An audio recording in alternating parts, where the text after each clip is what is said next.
Bismillahir Rahmanir Rahim. Dear viewers, this is the second episode of the 10th topic which we had begun discussing in the previous session.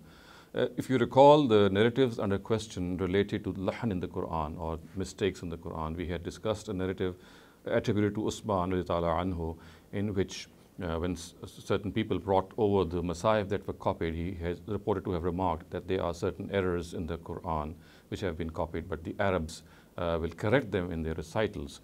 We had examined in detail not only the text but also the chains of narration of the narrative, and we had seen the questions which arise on both the text and the chains of narration of this narrative and concluded that it's not an authentic narrative at all.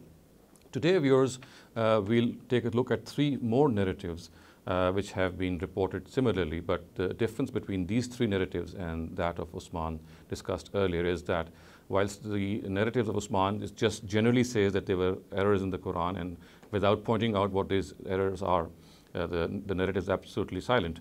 But in today's narratives, these errors are actually pointed out, and these are narratives which are different, and these narratives have been reported by different people as well.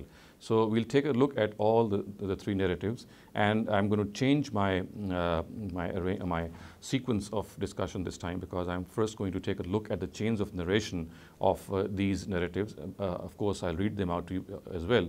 But as far as the criticism on the text is concerned, or the critical evaluation of the text is concerned, since it can be grouped in one, I shall take it up later on and also see how the questions which arise on these three narratives can be tabulated. So let me first read out the first of these narratives. This has been recorded by Abu Ubaid in his Fazail al-Qur'an, and this narrative is attributed to none other than the wife of the Prophet, Aisha radiyallahu ta'ala anha. And the words of this narrative are, An Hisham ibn Urwa nabihi قال سألت عائشة عن لحن القرآن عن قوله إن هذان لساحران وعن قوله والمقيمين الصلاة والمؤتون الزكاة وعن قوله إن الذين آمنوا والذين هادوا والسابئون فقالت يا ابن أختي هذا أمر الكتاب أخطأوا في الكتاب.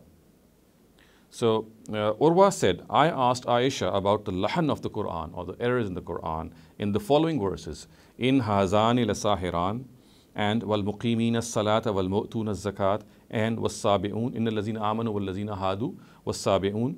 She replied, O son of my sister, this is the work of the scribes. They have erred in writing them.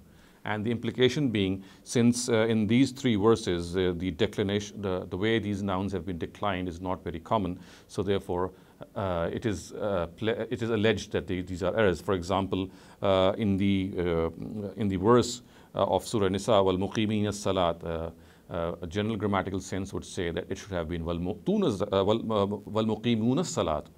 And similarly, in the verse of Surah Maida, Inna lazina amanu wal lazina hadu, the general grammatical sense would say that the word sa'ibun, which is declined in the nominative case, should have been in the accusative case because of the word particle inna. So it should have been wasabi'in.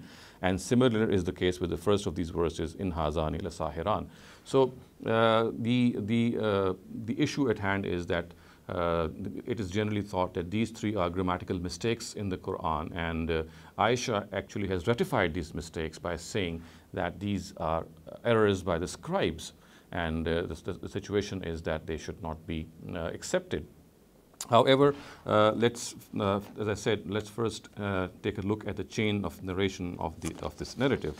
Now, in this regard, Dr. Abdul Subhan has criticized the chain of this narration, and Dr. Abdul Subhan is the person who has edited Ibn Abi Dawud's Kitab al-Masahif. I have referred to him quite frequently in my talks. So he says that in all the narratives which are recorded in this regard, there is the person called Muhammad ibn Khazim, and he says that he reports from Hisham ibn Urwa. And Dr. Abdul Subhan points out that Abu Muawiyah Muhammad ibn, his full name is Abu Muawiyah Muhammad ibn Khazim. So he says that as far as Abu Muawiyah is concerned, he is not reliable in reporting from people other than Sulaiman ibn Mihran al-A'mash. Now, although he is not referred to any reference in our previous books of Rijal, but I have been able to locate what perhaps he's referring to. And we find Ibn Hajar in his Tahzib al-Tahzib saying that قال Abdullah ibn Ahmad سمعت أبي يقول أبو معاوية الزرير في غير حديث الأعمش مضطرب لا يحفظها حفظا جيدا. So Abu Abdullah ibn Ahmad said he heard his father, who is obviously Ahmad ibn Hanbal, say that Abu Muawiyah, the blind, is unreliable in narratives which he does not remote from Amash, for he does not remember them correctly. And we know that in this particular narrative, he is reporting from Hisham ibn Urwa, who is obviously a different person than Al-Amash. So this is how he has criticized the chain of narration of this. And as you can see on your screen, the chain of narration is being displayed before you. But viewers, in this regard, the important thing is that he has not actually referred to all the chains of narration, which I think is a basic flaw in his critique. As you can see on the chain of narration being displayed before you, the variants being displayed before you, it is not that Abu Muawiyah is the only person who reports from Hisham. You can clearly see that there is another person who is called Ali ibn Mushir, and his narratives have been recorded both by Umar ibn Shabba and by Al-Baqilani in their respective books. And Ali ibn Mushir reports directly from Hisham ibn Urwa. So therefore, although his critique could be correct vis-a-vis Abu Muawiyah's narratives, and there are several, but again, we have to look at how Hisham ibn Urwa's narratives, as they have been reported by Ali ibn Mushir, they stand. Now, in this regard, I'll take up these narratives which have been recorded by Umar ibn Shabba in his Akhbar al-Madina or Tarikh al-Madina, and Al-Baqilani in his Al-Intisar, and see that some of the other things that need to be underlined in this critique have also to be understood. Now, as far as Abu Muawiyah is concerned, although Dr. Abdul Subhan has presented a single critique, I think I'd like to add some more details in this regard. And in this regard, I would say that we have some more information about Abu Muawiyah, which makes him even more suspect. Now, Khatib Baghdadi in his Tarikh al-Baghdad has said that he is not reliable in reporting from Hisham ibn Urwa. And this narrative, viewers, is reported by Abu Muawiyah from Hisham ibn Urwa. And the words of Khatib are, قال أبو داود أبو معاوية إذا جاز حديث الأعمش كسر خطئه يخطي على هشام بن عروة وعلي بن إسماعيل وعلى عبد الله بن عمر. So Abu Dawud said, once he narrates from besides Amash, his mistakes increase. He has erred regarding Hisham ibn Urwa and Ali ibn Ismail and Abdullah ibn Umar. So this is what has been recorded by Khatib in his Tarikh Baghdad. Now, in this regard, we also have the comments of Ibn Hajar from his Tahzib al-Tahzib, and they are, وقال أبو داود قلت لأحمد كيف حديث أبي معاوية عن هشام بن عروة قال فيها أحاديث مضطربة يرفع منها أحاديث إلى النبي. So again, we have Ibn Hajar recording the fact that Abu Dawud said, I asked Ahmad about the narrative of Abu Muawiyah from Hisham, and viewers have pointed out that Abu Muawiyah is reporting from Hisham in this narrative. He replied, his narratives contain discrepancies, as sometimes he makes a narrative go up to the Prophet. يَرْفَعُ مِنْهَا أَحَادِيث إِلَى النَّبِي. That is what he says. And furthermore, Ibn Hajar in his Tabaqat al-Mudallisin has also said, وَصَفَهُ الدَّارَقُطْنِي بِالتَّدْلِيس. That Ad-Daraqutni has reported, has attributed tadlis to him. So this is some further information about Abu Muawiyah, which makes this narrative even more suspect. Now, in this regard, the criticism which perhaps covers all the variants is the one which I am now going to present before you, and that is about Hisham ibn Urwa himself is suspect in narrations which he reports when he was in Iraq. So Hisham ibn Urwa, when he reports narrations when he was in Iraq, is a person who is not very, very sound. And in this regard, let me point out what Ibn Hajar has said. And it is known that Abu Muawiyah and Ali ibn Musir, who report from Hisham in all narratives, belong to Kufa. So therefore, we have to also see that Ali ibn Musir and Hisham, they are people who belong to Kufa. So therefore, and we also note that Abu Muawiyah and Ali ibn Musir who report from Hisham. So if you see the chart being displayed before you, we have Ali ibn Musir and Abu Muawiyah reporting from Hisham, and Hisham is suspect when he reports narratives when he was stationed in Iraq, and both these people are Kufis. So in this regard, what also needs to be understood is that Ibn Abdul Barr has recorded in his At-Tamheed, and the words are وَمَا حَدَّثَ بِهِ هِشَامُ بِالْمَدِينَةِ قَبْلَ خُرُوجِهِ إِلَى الْعِرَاقِ أَصَحُّ عِنْدَهُمْ وَلَقَدْ حَكَى علي بن المديني أن يحيى بن سعيد القطان قال رأيت مالك بن أنس في النوم فسألته عن هشام بن عروة فقال أما ما حدث به عندنا يعني بالمدينة قبل خروجه فكأنها يصححه وأما ما حدث به ما خرج من عندنا فكأنه يوهنه. So a translation of this is, and the narratives of Hisham which he has reported in Medina before going to Iraq are more correct in the opinion of the Muhaddisun. Ali ibn al-Madini has reported from Yahya ibn Sa'id al-Qattan that he said, I saw Malik ibn Anas in a dream and inquired from him about Hisham ibn Urwa. He replied, the narratives he has reported while he was here with us in Medina are correct, but those which he has reported after leaving us are weak. In this regard, yours also important is what Ibn Hajar has recorded in his Tahzib al-Tahzib, and his words are, قادم الكوفة ثلاث مرات قادمه كان يقول حدثني أبي قال سمعت عائشة وقادم الثانية فكان يقول أخبرني أبي عن عائشة وقادم الثالثة فكان يقول أبي عن عائشة. So these are the three ways in which he is reported to have narrated narratives when he was in Iraq, when he went to Iraq 3 times. So the translation of this part of Ibn Hajar's excerpt is, he came to Kufa 3 times. When he came over the first time, he would say, Haddasani Abi qala sami'tu Aisha, which means my father narrated to me and he said that I heard from Aisha. And then he would, obviously the words would be that this means that he did not do irsal and would specify that he had heard from his father who had heard from Aisha, because we know the words are thus. And then when he came for the second time, he would say, Akhbarani Abi an Aisha, my father informed me from Aisha. Now this obviously means that he specified hearing from his father, but he did not specify if his father had heard from Aisha, because the words are Akhbarani Abi an Aisha. And then when he came over for the 3rd time to Kufa, his words were Abi and Aisha, I from my father, who from Aisha, which means that in this 3rd stay, he neither heard from his father nor his father heard from Aisha. So therefore, this becomes very suspect. Now, it is evident from these details that his narrations from his father became mu'an'an and had discrepancies in the 3rd trip.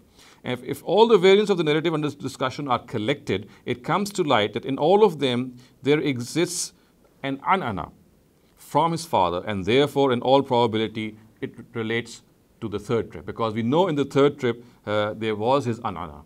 And if this is the case, then we clearly can see that this is a further indication of the weakness of this narrative and the fact that Hisham ibn Urwa is no longer reliable in this situation. So viewers, this is as far as the critique is concerned regarding Aisha's narrative. And as I said, that we'll look at the text of the narrative, the questions which arise on it later on when we've covered the rest of the 2 narratives as well.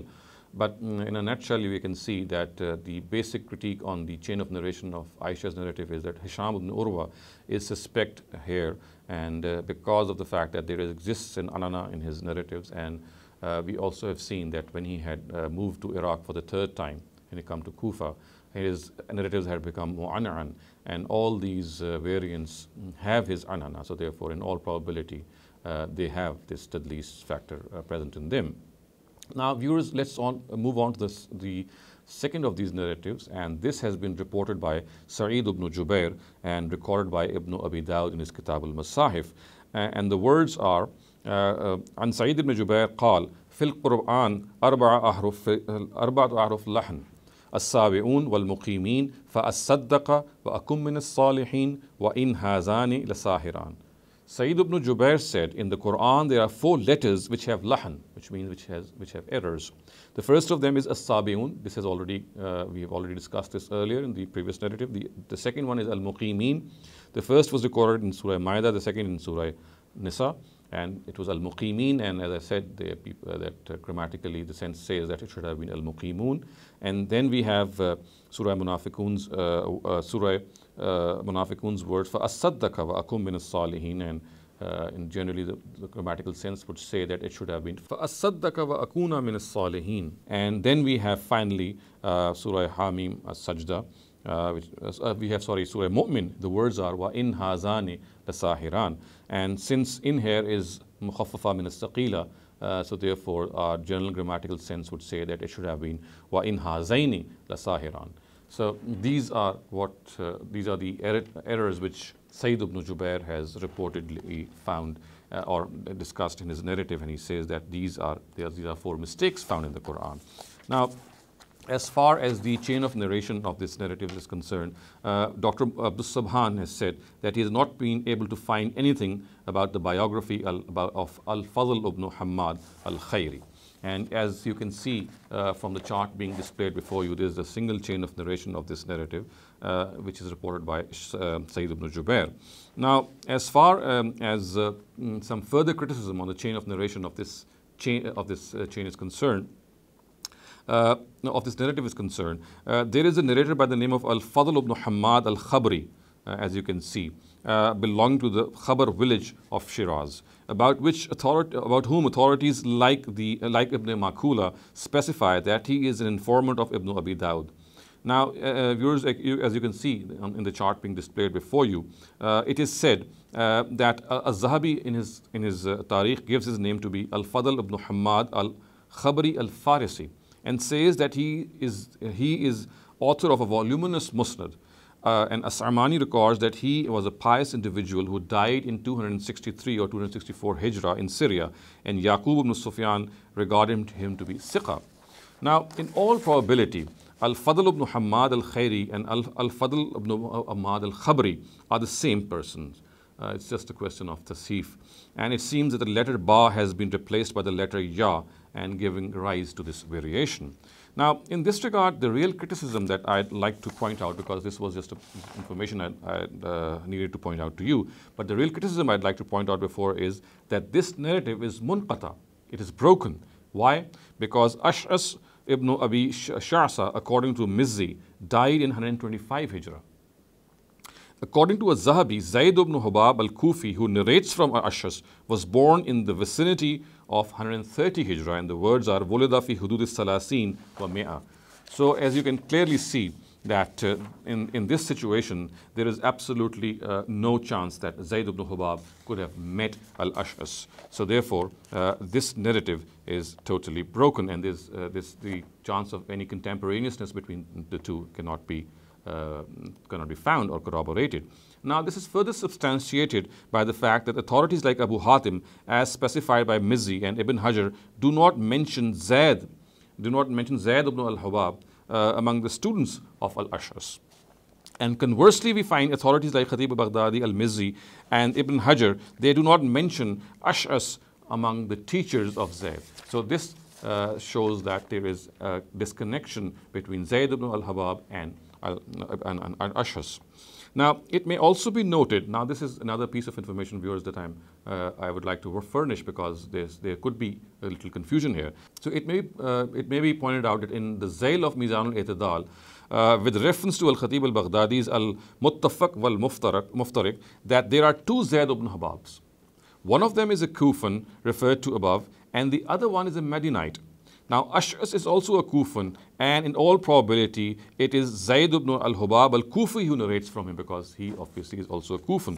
And it may further be noted that Zayd, in consideration, the person who is in consideration, he cannot be the Madinan Zayd, because as specified by Mizan al-I'tidal, one of Zayd ibn al-Habab al-Madani's informants is Safwan ibn Sulaim, who died in 132 Hijrah, as recorded by Al-Mizzi. Now, we know that Safwan, as specified by Al-Mizzi, generally narrates from people who are contemporaries. Ikrama Mawla ibn Abbas, Qurayb Mawla ibn Abbas, Abu Salama ibn Abdurrahman ibn Auf, Urwa ibn Zubayr, Salim ibn Abdullah ibn Umar, Qasim ibn Muhammad ibn Abi Bakr, and similarly there are other people. Or seniors of Sayyid ibn Jubayr, who died in 95 Hijrah, and in the opinion of Al-Ajuri, has even seen two companions, Abdullah ibn Busr and Abu Umama ibn Sahl ibn Hunayf. Hence it appears that Zayd ibn Hubab al-Madani would be a person much senior to Ash'as, and so therefore he cannot be the person who is implied here. So this completes our discussion on the second of these narratives, and as I said, this has been reported by Sayyid ibn Jubayr. Now we come to the third and final person in this category, and he is Aban ibn Uthman. Obviously he's the son of Uthman ibn Affan, and this narrative has also been recorded by Ibn Abi Dawud in his Kitab al-Masahif, and the words here are عن الزبير أبي خالد قال قلت لأبان ابن عثمان كيف صارت لكن الراسخون في العلم منهم والمؤمنون يؤمنون بما أنزل إليك وما أنزل من قبلك والمقيمين الصلاة والمؤتون الزكاة ما بين يديها وما خلفها رفع وهي نصب, which means that obviously the nouns which are declined before al-muqimin are in the nominative case. So why is it in the accusative case, which is the same as I said, pointed out earlier? It should have been al-muqimun. So his words are qala min kibal al-kuttab kataba ma qablaha summa qala ma aktub qala uktubul muqimin as-salat fakataba ma qila lahu. So a translation of this narrative would be that Zubair Abu Khalid said, I asked Aban ibn Uthman, how did al-muqimun become al-muqimin in the verse which I have just recited, which is of course lakin al-rasikhuna fil ilm minhum wal mu'minuna yu'minuna bima unzila ilayka wa ma unzila min qablika wal muqimin as-salat. He says that this should have been wal muqimun as-salat wal mu'tun az-zakat. When the nouns before and after it were declined in the nominative, and this is declined in the accusative, he said, this is the work of the scribes. He wrote what was before and then asked, what should I write? He said, write wal muqimin as-salat. He wrote what he was told. So the implication is that the word wal muqimin is actually the maf'ul or the direct object of uktub. So when it was said uktub wal muqimin, it meant actually the word uktub, which he said, he uttered in such a way in which al-muqimin became the direct object of uktub. And this is how he says that this error came into being. So viewers, as far as the chain of narration of this narrative is concerned, the basic critique has been put forth by Dr. Abdul Subhan in his edited version of Kitab al-Masahif. And as you can see that there are two variants actually of this narrative, and both are being displayed before you. In this regard, as far as the first chain of narration is concerned, Dr. Abdul Subhan says that Az-Zubair Abu Khalid, which you can see viewers is reporting from Aban ibn Uthman, he says that Az-Zubair Abu Khalid is Majhul al-Ain. So there's just a single person who reports from him, and he is Ahmad ibn Salama. And the error or the shortcoming found in the second of these variants is that although in this second variant it is Az-Zubair Abu Abdus Salam and not Az-Zubair Abu Khalid who reports from Aban ibn Uthman. However, in this case the flaw is that Abu Ubaid has not informed from whom he has narrated, and there is a gap between Abu Ubaid and Ahmad ibn Salama. And this is how he says that both these narratives are weak and cannot be relied upon. Now, in this regard, I would also like to add this fact that as far as Abu Ubaid's chain is concerned, it also suffers from two further flaws, and besides the one which has already been pointed out by Dr. Abdul Subhan. And that one of them is that obviously he has not specified the students of Ahmad ibn Salama. And similarly, the second flaw in this regard is that Imam Bukhari in his Tarikh al-Kabir has specified that Ahmad ibn Salama narrates mursal narratives from Az-Zubair Abu Abdus Salam. So this, viewers, is even blatant error which has come to surface. So viewers, this completes our discussion on the chains of narration of all these three narratives, one by Aisha Rizala Anha, then we have Sayyid ibn Jubayr, and finally from Aban ibn Uthman. All these three narrations or variants or narratives have very weak chains of narration and cannot be relied upon. Now, as far as the questions which arise on the text of these narratives are concerned, they have been primarily raised by Suyuti and by At-Tabari, and they say that how can the oral tradition preserve something which is incorrect? they say that whatever, if these are regarded to be errors, then it cannot be that the oral tradition, which is based on tawatur, should have these errors. They are found the way they have been narrated or transferred orally.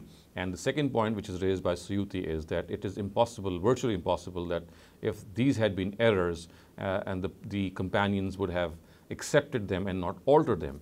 And the fact of the matter is that actually Razi and Zamakhshari and some of the other Mufassirun have shown that these are certainly not errors in the Quran. There are certain nuances in the Arabic language in which the nouns are sometimes declined in ways which we are not used to. And they have mentioned how these nuances, these unique ways of declining nouns or putting Arab on them is present in the Arabic language. And these errors, which are supposed to be errors, are actually not errors in themselves.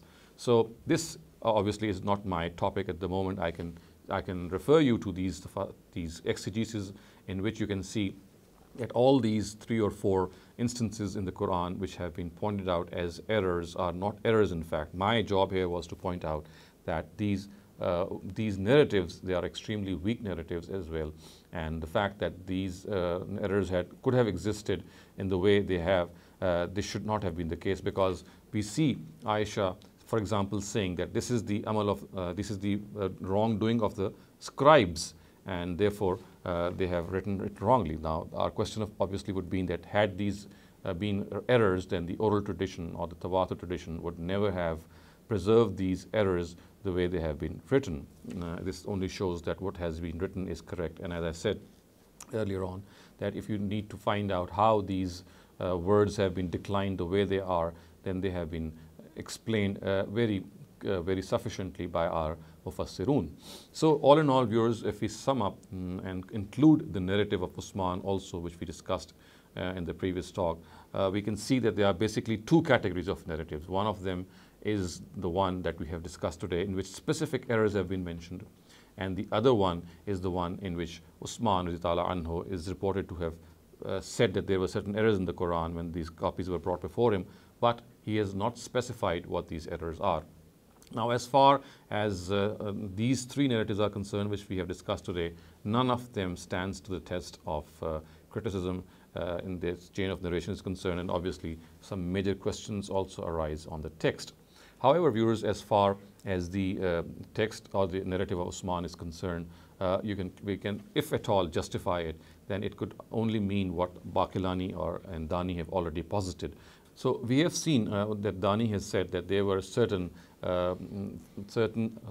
consonants or certain vowels, in fact, like alif, ba, and ya, which we find to be additional in certain words. So he says that if at all the narrative of Usman can be interpreted, if at all it has some substance, then it perhaps is referring to these letters in which there are certain additional letters. Like, for example, he gave, I already gave you in my previous talk, like la uzabbihannahu, in which there is an extra alif, and similarly bi-aidi in certain other masahif in which there is a double ya. So he says that perhaps it was Usman who was pointing out to these additional letters, but the oral tradition, acknowledging that these are grammatical, these are wrongly written letters, has never taken into account their pronunciation. It has not pronounced them. So therefore, this could be one plausible explanation in my view. And the other plausible explanation was the one which was advanced by Al-Baqillani, and which I pointed out in my previous talk also. And that was that perhaps the way there are certain letters which were written, and they omitted certain, the words were omitted certain letters. For example, the word Ismail, the way it was written with an alif, or the word Ishaq, the way it was written by an alif, and in certain other masahif, in the absence of that alif, giving the impression that perhaps it could be read differently as well. So perhaps it was towards this issue which Usman was pointing out when he was telling us, but he obviously told his audience that the Arabs would correctly read them because they knew their correct pronunciation. So these are the only 2 plausible explanations, if at all, that we should regard if we have to make any interpretation of the narrative which was ascribed to Usman and which I discussed in my previous talk. However, as far as these 3 narratives are concerned, which I discussed today, then, as I said, the basic flaw is that their chains of narration are absolutely they're absolutely weak. And then these are not errors in themselves. The way they have been reported, they are absolutely true manifestations of the Quranic language. We need to understand that there are certain nuances in the Quranic language in which there are ways in which at times nouns are not declined in the way which we are used to knowing. And these nuances are not always found in the books of grammar. But as I said, we can look up the tafsirs of, for example, Zamakhshari and Razi to find out how they have convincingly told us that these currently, how the way they have been reported, they have absolutely no grammatical problem in there. And then finally, we know that this is how we could not have tolerated this error. By our companions would never have tolerated these errors. Had they been errors, they would have certainly asked the Prophet or discussed it amongst themselves that these are wrongly written, because we know that they would not have accepted any error in the Quran. Neither did they ask the Prophet, nor did they have a discussion amongst themselves, which clearly shows that they were totally convinced. And this is how the oral tradition itself has preserved. It has preserved these words the way we find them today, and they are certainly not errors. So we can sum up by saying that in fact these three narratives cannot be entertained at all, and if at all we have to find an interpretation of the Osmanic narrative, although it's weak both in its chain of narration and in its text, but at best what can be put forth or advanced are the two explanations put forth by Ad-Dani and by Al-Baqillani. أقول قولي هذا واستغفر الله لي ولكم ولسائر المسلمين والمسلمات.